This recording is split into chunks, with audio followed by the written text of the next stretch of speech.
पहचान है, मैं गुलाम मुस्तफा हूँ, ये मेरी पहचान है।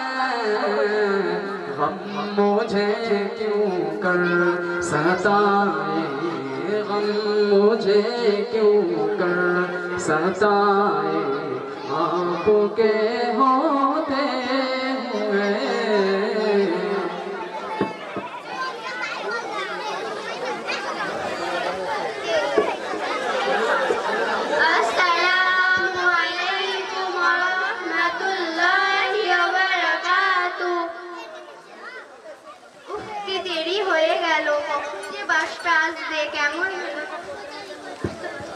কেমন জানি লাগছে, মেকআপটা করে নি এবার ভালো লাগছে। ও সেট কি আজব মেয়ে রে বাবা, এই গরমে কেউ এই আজব পোশাক পরে নাকি রে বাবা, বোকা মেয়ে যত সব আলগা। হাই, তো কেমন আছিস? ভালো, তুই কেমন আছিস? আমি তো ভালোই আছি। দেখ দেখ ওই মেয়েটাকে দেখ, এই আধুনিক যুগের মেয়ে হয়ে মধ্য যুগে পড়ে আছে। আর তুই জানিস ওইসব আর তুই জানিস এই গরমে কিরকম বোরখা পরে আছে। আর তুই জানিস ওইসব মৌলানাদের জ্বালায় মেয়েরা আজও স্বাধীনতা হারিয়েছে। এই যে হাই, শুনছো?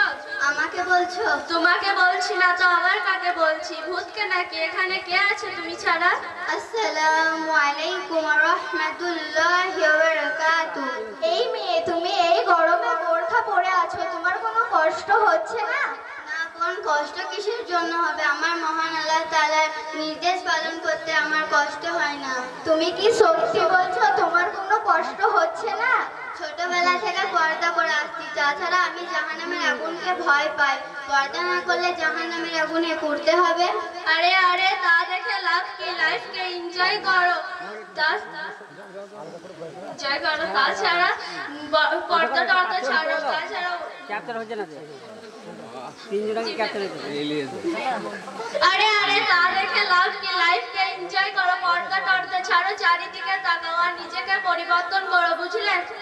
বোরখা পরে জীবনকে এনজয় করা যায় না নাকি বুঝি? আফসোস, তোমাদের মতো হাজারো মুসলিম মা বোনেরা পর্দাকে হালকা ভাবে না এবং তারা অপমানিত, লজ্জিত হয়।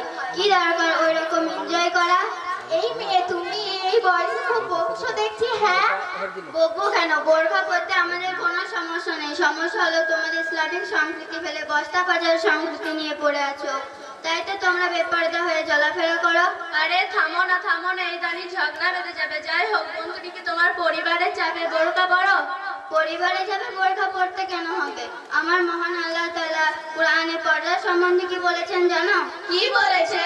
সূরা আহজাব 69 নম্বর আয়াতে বলেছেন, হে নবী, আপনার স্ত্রীগণকে এবং কন্যাগণকে বলো তারা যেন নিজের শরীরকে ঢেকে নেয়। আরে তুমি এত কিছু জানো, কোথায় শিখলে সব? আমি তো কোরআন পড়তে জানি না, হাদিস পড়তে জানি না এবং ইসলামের কোনো কিছুই পড়তে জানি না।